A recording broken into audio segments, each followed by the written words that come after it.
Episode 47 dengan judul Siapa Lagi Yang Ingin Maju. Scene pertama diperlihatkan dua Tan bersaudara naik ke atas bukit di mana Lin Feng berada.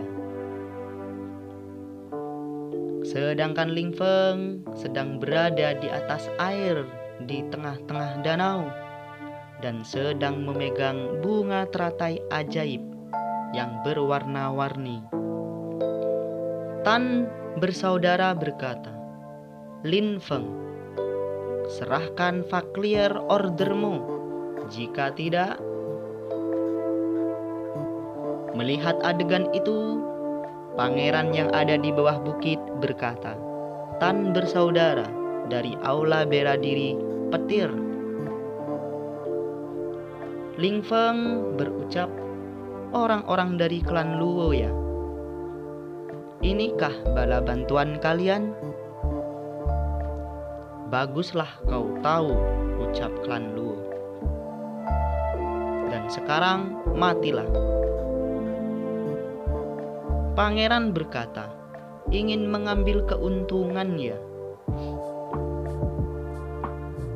Di sisinya sang putri juga berkata, "Jangan takut, Lin Feng. Ada aku di sini. Siapa yang berani menyentuhmu?" Mendengar kata-kata dari Tuan Putri, Lin Feng pun berkomentar, "Masalah kecil ini tidak perlu merepotkan Tuan Putri. Klan Luo, tindakannya sudah sangat-sangat keterlaluan. Begitu banyak master tingkat tinggi yang dikirim untuk mengincarku. Begini saja, saya tantang kalian. Jika bisa menyentuh pakaianku,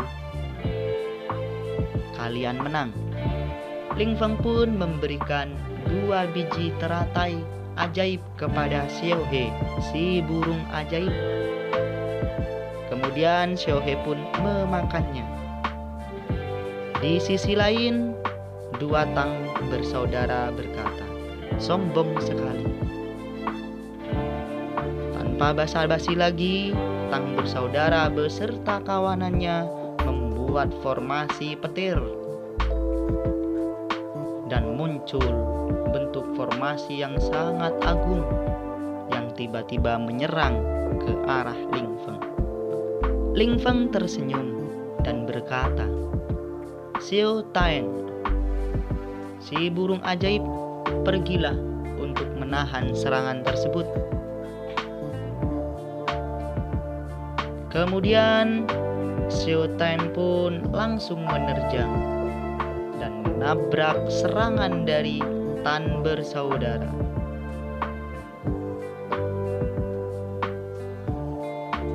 "Padatkan formasi pembunuh pertamaku," ucap Tan bersaudara. Dan pada akhirnya ledakan pun terjadi. Serangan dari Tan bersaudara telah dimusnahkan oleh Xiao Taen, si burung ajaib. Kemudian burung tersebut berubah menjadi burung raksasa. Semua orang terkejut. Ini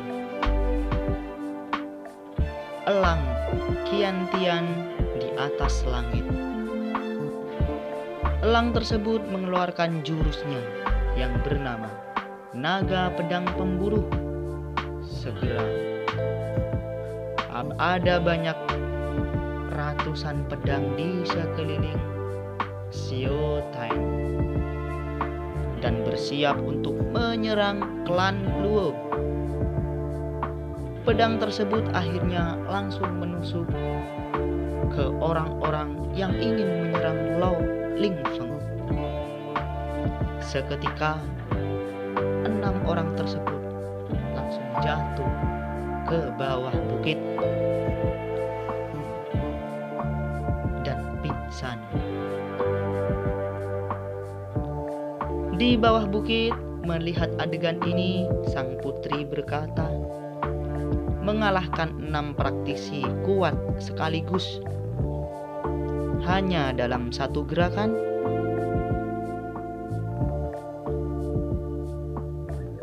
Aku tidak sempat melawan laba-laba giok es surgawi, ucap Lang Lingtian. Aku tidak sempat. Tapi sekarang aku masih bisa mengalahkan dan membereskan 6 dari klan Luo. Kemudian Xiaotime akhirnya berubah menjadi burung kecil dan hinggap di pundak Ling Feng dan berkata, siapa lagi yang ingin merebut Fakrier Order? Silahkan maju ke sini. Keenam bersaudara Tang tersebut tidak mampu menghadapi Ling Feng dan pada akhirnya memilih untuk mundur, pergi lari terbirit-birit. Di sampingnya, pangeran mengucapkan kata, Ling Feng ini benar-benar seseorang yang sangat mengesankan, benar-benar jenius langka. Putri pun berkomentar, tak tertandingi. Setelah kejadian tersebut, Ling Feng duduk di atas bukit, lalu mengeluarkan teratai ajaib. Beri aku beberapa biji teratai giok lagi, ucap burung ajaib itu. Ling Feng pun mengeluarkan 2 biji teratai dan memberikan kepada Xiaotian. Terima kasih banyak, Master, ucap Xiaotian. Setelah itu, Ling Feng berfokus untuk menyerap teratai ajaib dan menyebabkan kekuatannya melonjak dan mengevolusi Phoenix yang ada di dalam tubuh Ling Feng. Setelah berhasil menerobos, ada sesuatu dari dalam diri Ling Feng yang berkata, tidak lain dia adalah nona cantik yang berada di dalam batu leher makam kuno. Selamat sudah mencapai ranah spirit martiar.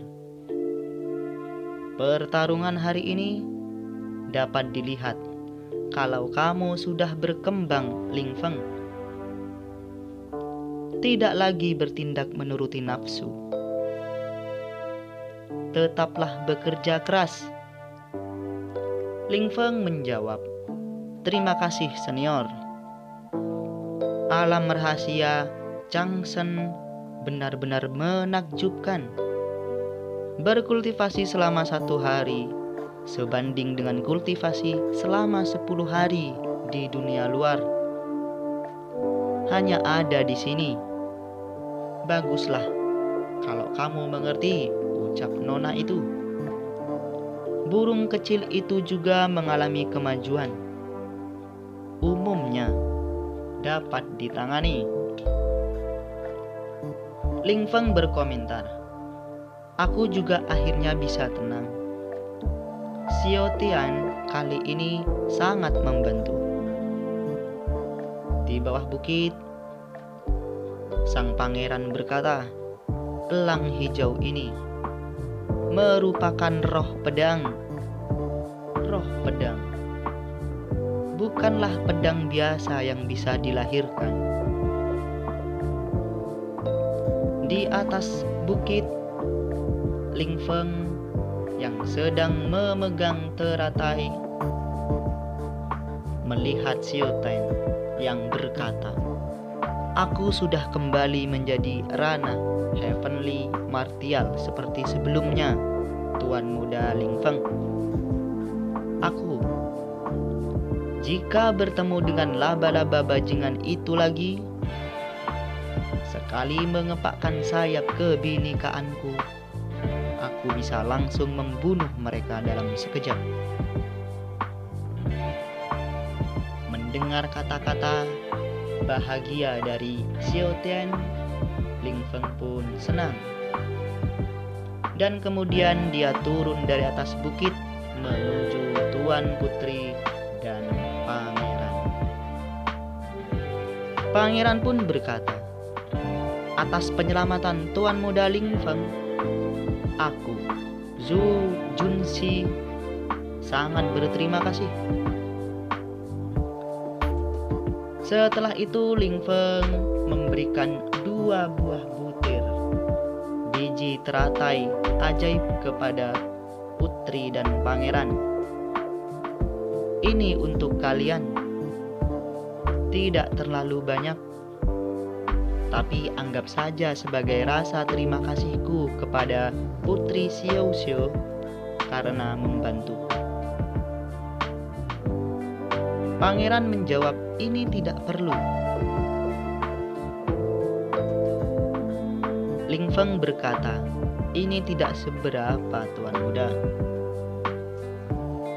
Dengan amat terpaksa, sang pangeran pun menerima biji tersebut.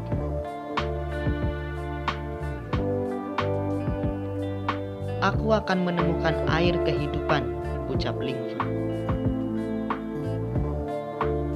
"Bagaimana dengan kalian?"